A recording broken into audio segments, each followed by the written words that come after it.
pagi. Pagi-pagi luar biasa. Yes, yes, yes. Sekali lagi selamat pagi. Pagi-pagi luar biasa. Yes, yes, yes. Tepuk semangat. Semangat. Semangat. Oke, adik-adik, apa kabar hari ini? Aku bersyukur dan diberkati. Anak-anak yang menjadi seorang mantap. Mantap. Nah, jadi hari ini kita bersyukur kita boleh datang di sekolah dengan penuh keadaan semangat dan semangat. Nah, jadi di hari ini orang akan belajar. Jadi sebelum orang belajar, orang dahulukan dengan doa. Ada yang boleh pimpin doa? Oke, Nadia. Silakan. Teman-teman, sebelum kita memulai pelajaran, mari kita satu dalam doa kita berdoa. Terima kasih Tuhan, karena Tuhan sudah menuntun kami dari rumah sampai di sekolah kami ini. Ya Tuhan, saat ini kami akan belajar, kiranya Engkau memberikan kepintaran, kecerdasan, agar kami dapat belajar dengan baik. Ini doa serta sembahyang kami, di dalam nama-Mu Tuhan Yesus Kristus kami berdoa. Amin. Amin. Terima kasih Nadia. Nah, jadi di hari ini Empu akan melakukan kegiatan pembelajaran dari mata pelajaran coding dan kecerdasan artifisial. Ada yang pernah dengar atau orang pernah belajar itu coding? Hah? Pernah atau belum? Oke, kalau kita pernah? Oh, oke, ada belajar tadi malam.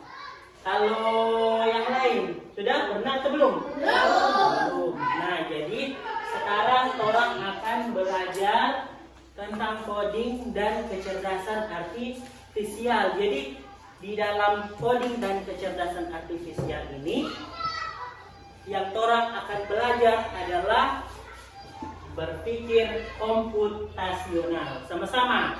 Berpikir komputasional. Nah, jadi ini sebelum orang belajar lebih dalam, orang harus tahu apa orang punya tujuan dari belajar tentang ini. Jadi dari tujuan adalah dapat menjelaskan konsep dasar berpikir komputasional, mengidentifikasi dan memecahkan masalah secara sederhana, dan menyusun urutan atau algoritma secara logis. Nah, terus jadi kalau orang misalnya dapat dengar berpikir komputasional, kira-kira apa di dalam orang punya pikiran? Komputer. Apa?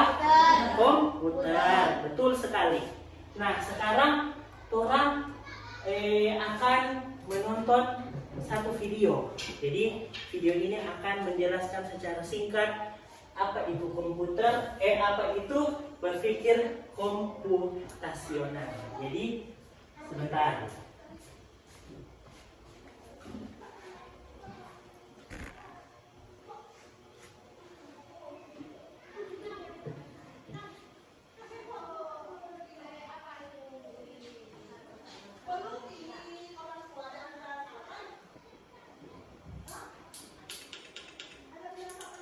Pengenalan computational thinking.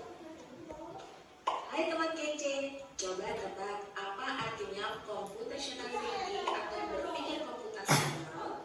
Adakah yang bermata jeli dan melihat kata komputasional di sini? Jadi, mungkin ada hubungannya dengan komputer ya? Iya, betul sekali. Jempol buat kamu yang sudah mendengar dengan benar. Berpikir komputasional adalah proses berpikir untuk menyelesaikan masalah dengan efektif dan efisien. Dalam ilmu komputer, proses berpikir ini dilakukan sebelum mulai menulis coding atau pemrograman. Jika sudah direncanakan dengan baik, maka coding yang ditulis akan sesuai dengan kebutuhan dan dapat diselesaikan dengan cepat dan tepat.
adalah video tentang bagaimana berpikir komputasional.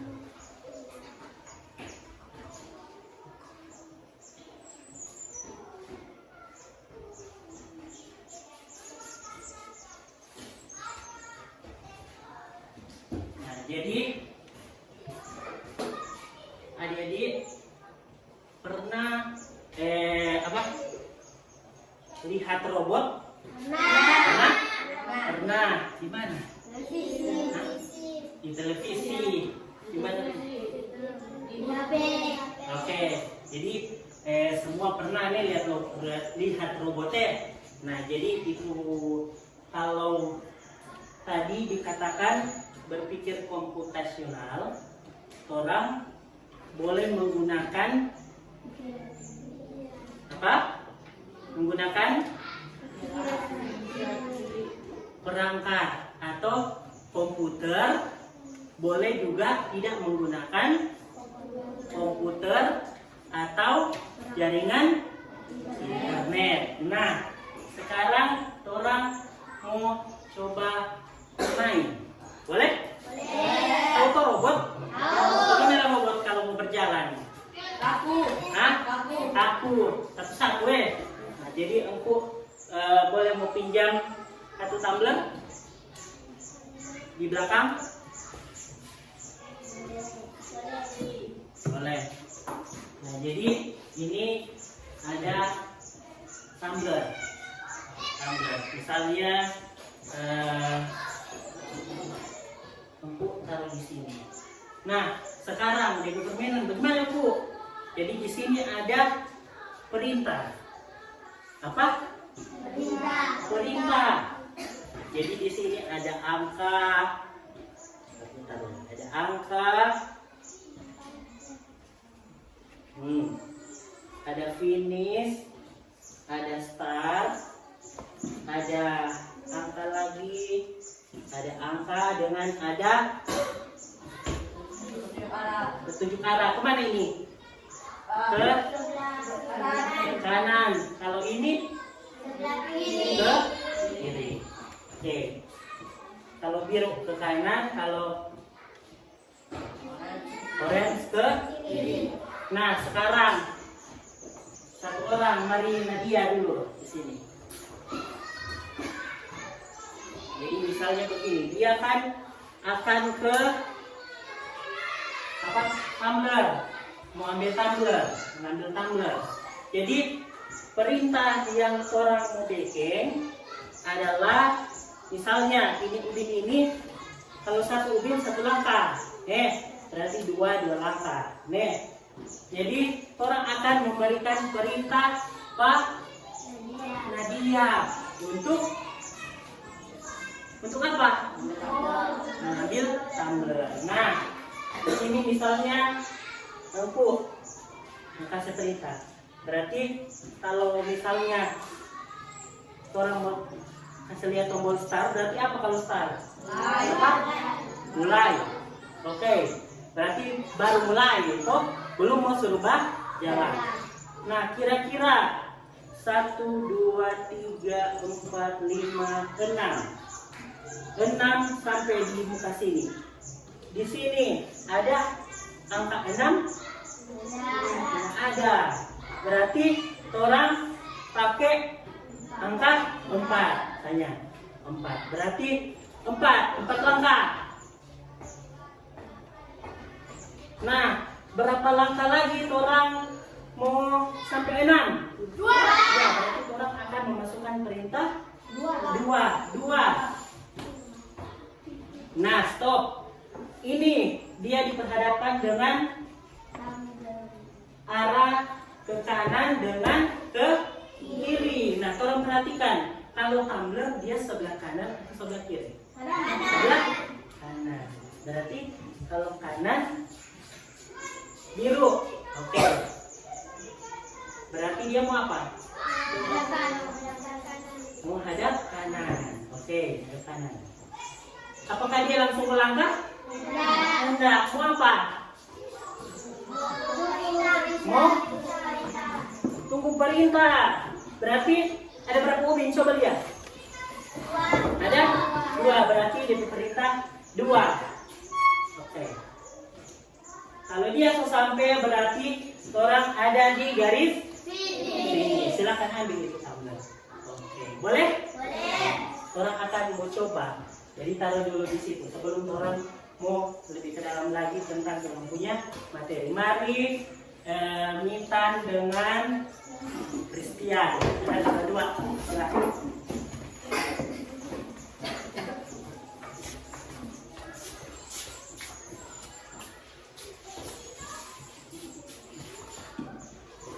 Jadi satu orang akan mengasih perintah.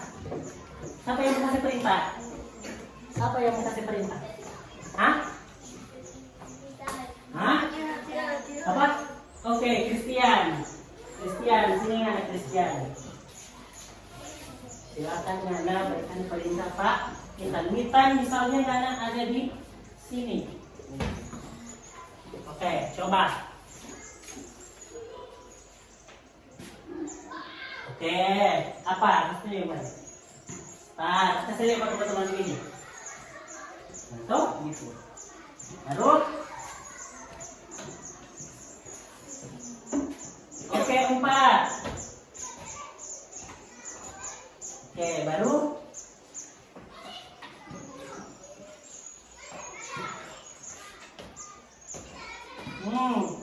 Baru. Oke, 1 baru. Ke kanan, baru.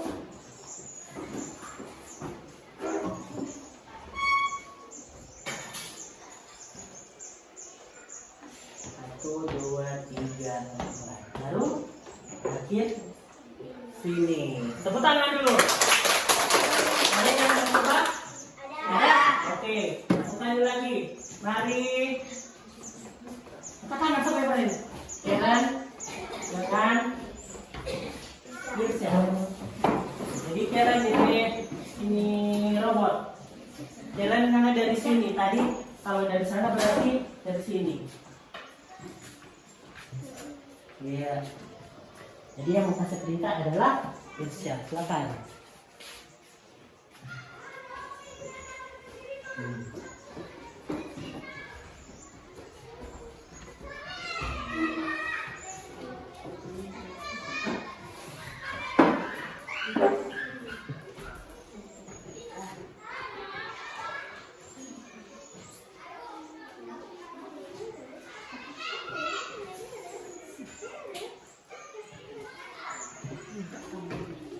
Kedua.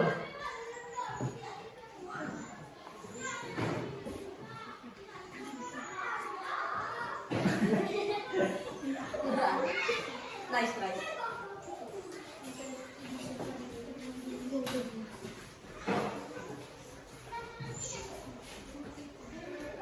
Satu. Oke. Nah, silakan duduk. Jadi teman-teman, apa sampai apa ya nak? Sampai apa ya nak? Sampai tadi permainan tadi mengantar orang untuk lebih dalam orang belajar tentang berpikir komputasional. Nah, jadi untuk bertanya dari video tadi dengan berpikir komputasional. Apa? Berpikir apa?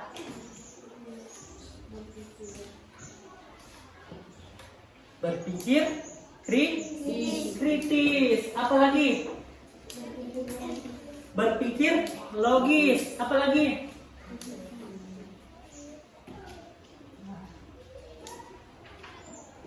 Proses berpikir untuk menyelesaikan masalah dengan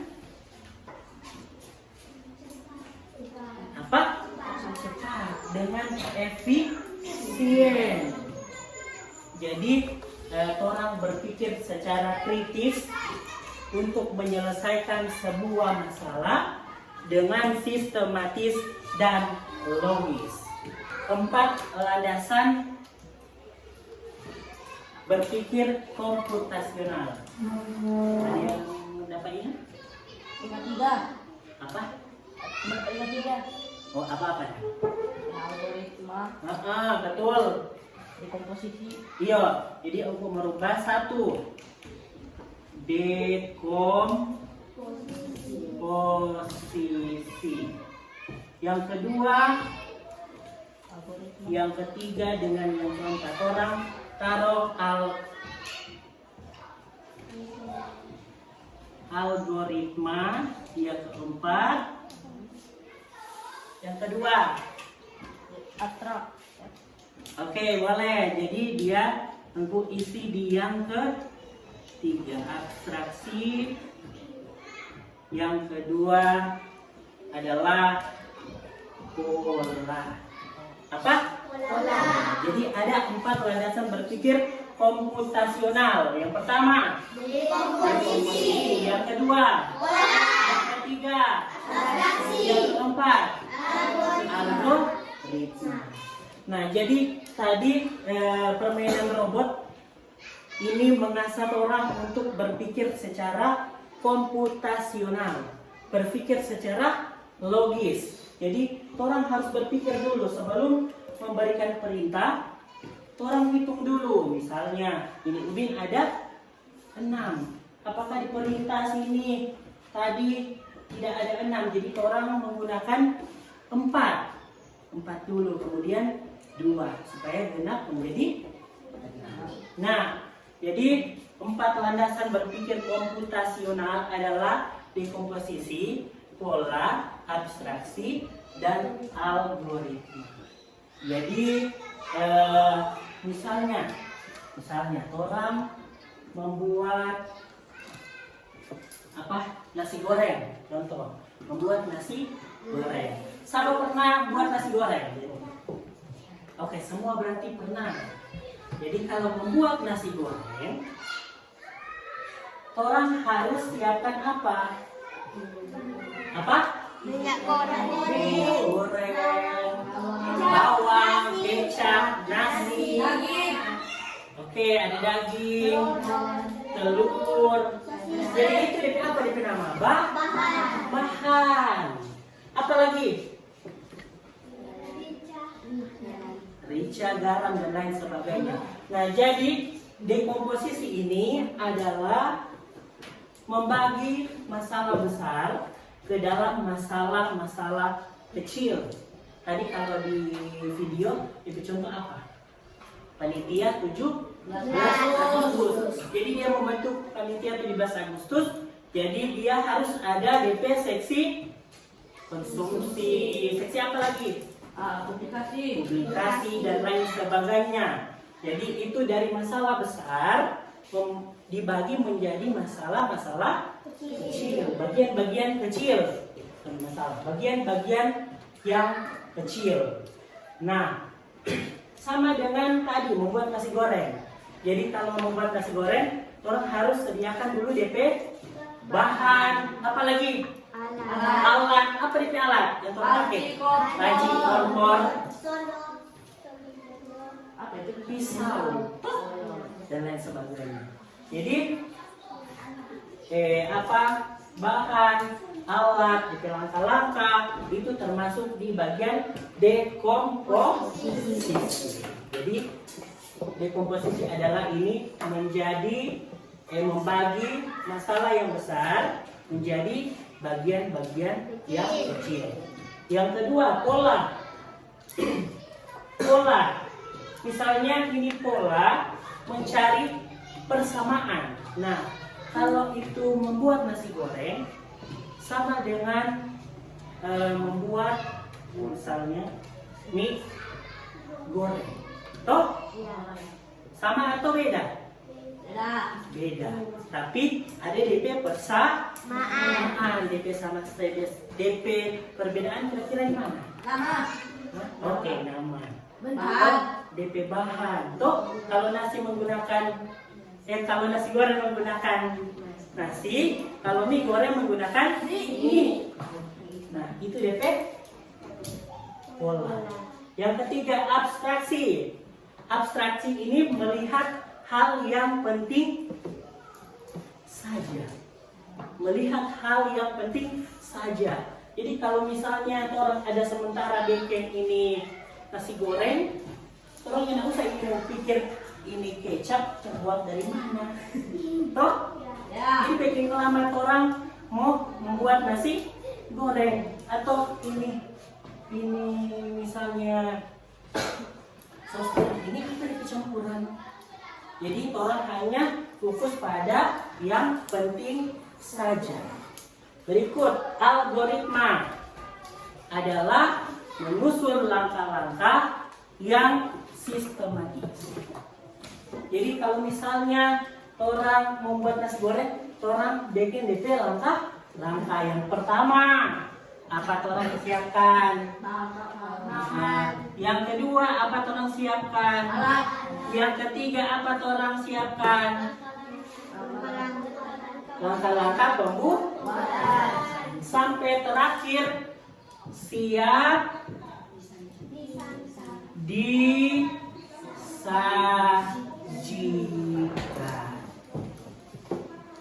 Nah, jadi kalau orang mau pikir, ternyata Katu ini berpikir komputasional, hanya mau bikin di komputer, pakai internet. Ternyata orang so bikin di Rumah. Di rumah. Kalau di rumah termasuk dalam kehidupan sehari-hari. Sama dengan tadi itu dibilang di dalam video, dibilang bisa tanpa komputer dan akses internet. Ternyata orang sobekeng dalam orang punya kehidupan setiap hari. Nah, sekarang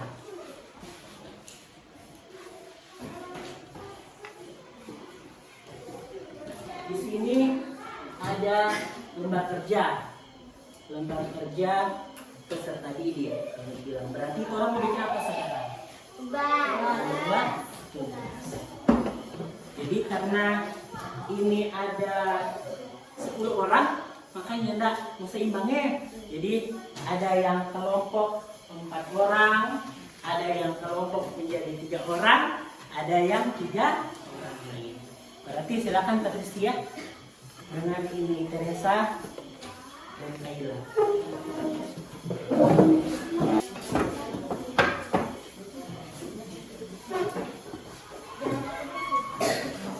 Nah, untuk sekarang mau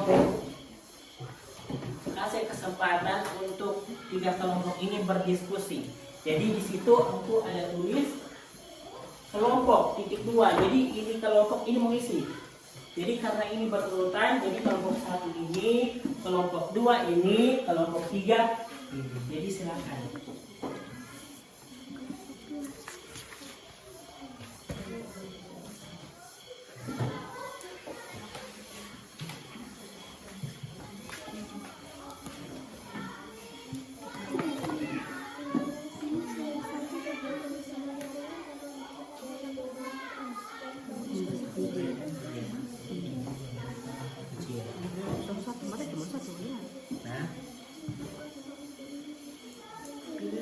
Nah, ini ada karena itu soal dia bilang batu, jadi aku bisa pilih kelompok 3 ini mencuci tangan.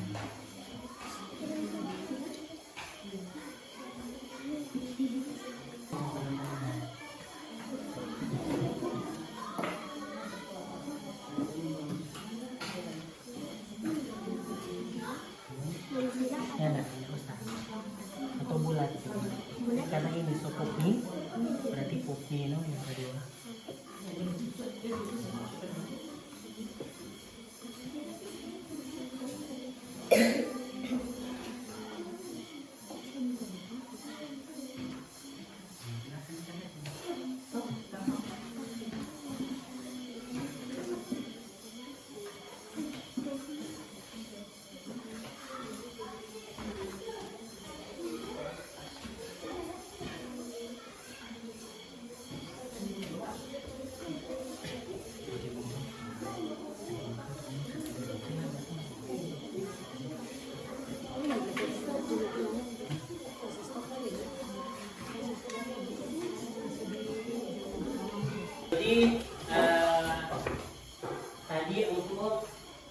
sudah memberikan lembar kerja peserta didik.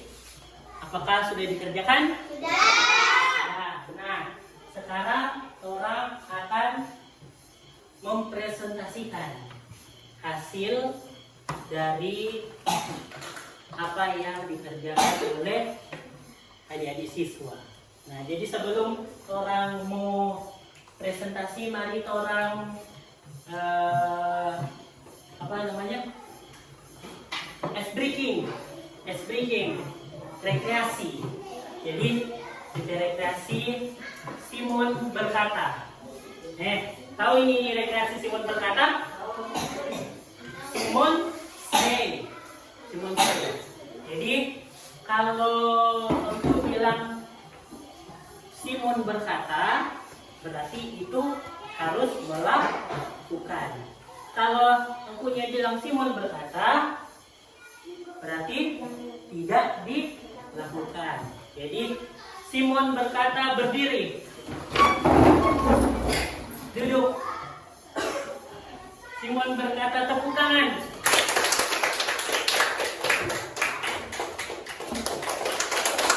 Berhenti. Simon berkata berhenti. Simon berkata angkat tangan.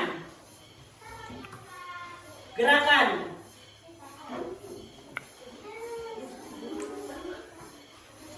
Simon berkata duduk. Turun tangan. Oke. Simon berkata turun tangan. Nah, jadi tadi siapa yang mengikuti perintah? Siapa? Delsi, Nadia, ada banyak Nah, oke. Sekarang orang akan mempresentasikan hasil dari pekerjaan adik-adik siswa. Jadi mari kelompok 1 silakan di depan. Kelompok 1 semua. Jadi sebentar boleh mau kasih tanggapan atau komentar. Mau bertanya boleh. Oke, silakan. Terima kasih atas kesempatan yang diberikan kepada kami. Kelompok kami terdiri dari Nadia, Natalia Pembalawakam, Bisa masing-masing dan satu muka yang Saat ini kami akan mempresentasikan hasil pekerjaan kami. Inilah salah satu kegiatan sehari-hari dari beberapa gambar berikut ini. Yang kami pilih adalah menggosok gigi. Yang kedua, uraikan kegiatan tersebut menjadi beberapa langkah kecil. 1. Siapkan sikat gigi, pasta gigi, air dan gelas. 2. Oleskan pasta gigi di atas sikat gigi. 3. Lalu gosokkan sikat gigi sampai bersih. 4. Kemudian ambillah air dan jemurlah mulut dengan air. Jadilah gigi bersih. Ketiga, apakah langkah-langkahmu tidak urut dan logis? Jelaskan. Iya, karena menurut kelompok kami, setiap kamu menyikat gigi, kami melakukan langkah-langkah di atas. 4. Apa manfaat menyusun langkah kegiatan secara berurutan? Agar kami tahu cara menggosok gigi yang baik dan benar. Demikian hasil pekerjaan kami. Terima kasih. Oke, tepuk tangan. Ada yang bertanya? Ada? Oke, silakan kembali ke tempat dulu. Kelompok 2.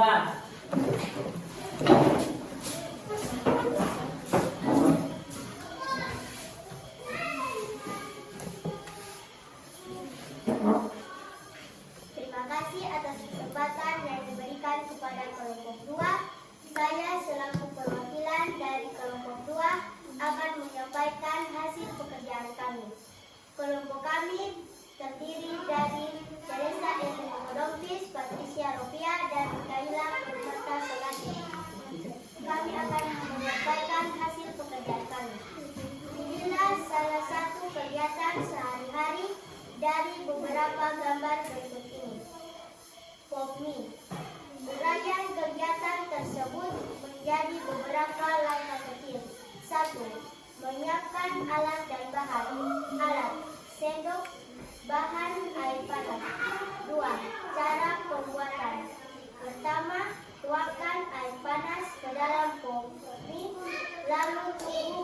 Saat sudah matang, disaring dan tuangkan bubuk ke dalam pot mie, lalu aduk hingga tercampur rata. 3. Pot mie siap disajikan. Apakah langkah-langkahmu sudah urut dan logis? Jelaskan. Sudah, karena cara pembuatan pot mie sangat simpel. Apa manfaat menyusun langkah kegiatan secara berurutan? Manfaatnya agar kegiatan teratur dan hasilnya memuaskan. Tepuk tangan. Silakan duduk. Kelompok 3.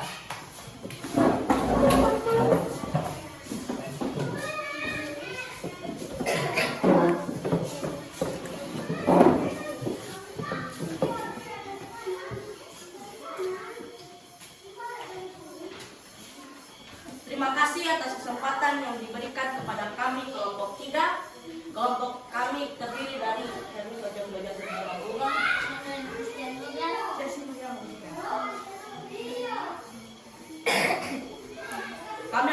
Kami akan menyampaikan presentasi. Kami akan menyampaikan hasil kerja yang telah kami buat. 1. Pilihlah salah satu kegiatan sehari-hari dari beberapa gambar berikut. Kami memilih nomor 3 yaitu mencuci tangan. Uraikan kegiatan tersebut menjadi beberapa langkah kecil. 1. Menyalakan keran. 2. Basahi tangan dengan air mengalir. 3. Gosokkan sabun di telapak tangan, di belakang tangan, dan di sela-sela jari. 4. Lalu cuci kembali di air mengalir untuk membersihkan sabun. 5. Langkah terakhir yaitu mengeringkan tangan dengan tisu. 3. Apakah langkah-langkahmu sudah urut dan logis? Sudah, karena kegiatan tersebut sudah dilakukan oleh kami dalam hari-hari. Apa manfaat menyusun langkah kegiatan secara berurutan? Supaya kita semua tahu cara mencuci tangan yang benar dan agar tangan kita terhindar dari kuman. Sekian, terima kasih. Oke, tepuk tangan. Jadi hasil presentasi dari adik-adik siswa. Tepuk tangan untuk kalian semua. Mengetahui berarti dalam orang punya kehidupan sehari-hari, orang berpikir apa? Kritis atau apa tadi orang ada belajar? Berpikir komputasional. Jadi kalau misalnya contoh ini, kalau dekomposisi dari orang ada bahas tadi, apa berarti? DP apa? DP alat dan bahan. Toh kalau DP pola tadi sudah yang sama. Kalau DP abstraksi, yang penting saja, yang penting. Kalau algoritma, orang menyusun DP langkah. Refleksi atau hal apa yang orang pelajari. Jadi hari ini orang belajar tentang berpikir komputasional. Ada hal baru tuh yang orang dapat. Ada hal baru yang orang pahami dari orang ada belajar ini. Ada yang boleh kasih refleksi satu orang apa yang mau didapat dari pelajaran hari ini. Boleh, Karen, silakan berdiri. Berdiri. Oke, apa yang Karen dapat hari ini? Oke, dapat mengenal langkah-langkah menggosok gigi dengan baik, dengan benar. Apa lagi? Apa? Landasan berpikir komputasional. Bagaimana itu? Apa? Dekomposisi. Iya. Abstraksi. Oke. Apa lagi? Menjadi tahu apa arti dekomposisi. Apa lagi? Berpikir kritis. Apa lagi? Berpikir logis. Jadi ternyata orang punya kehidupan sehari-hari sudah berpikir secara komputasional. Orang berpikir secara sistematis dan logis. Boleh? Boleh. Karena sudah mengikuti pelajaran dengan baik, kiranya apa yang orang belajar hari ini itu nyanda cuma sampai hari ini. Dari orang terima ini, orang sudah lupa apa yang orang belajar. Tapi pembelajaran hari ini boleh orang pakai dalam orang punya kehidupan setiap hari. Terima kasih, Tuhan memberkati kita semua. Silakan istirahat.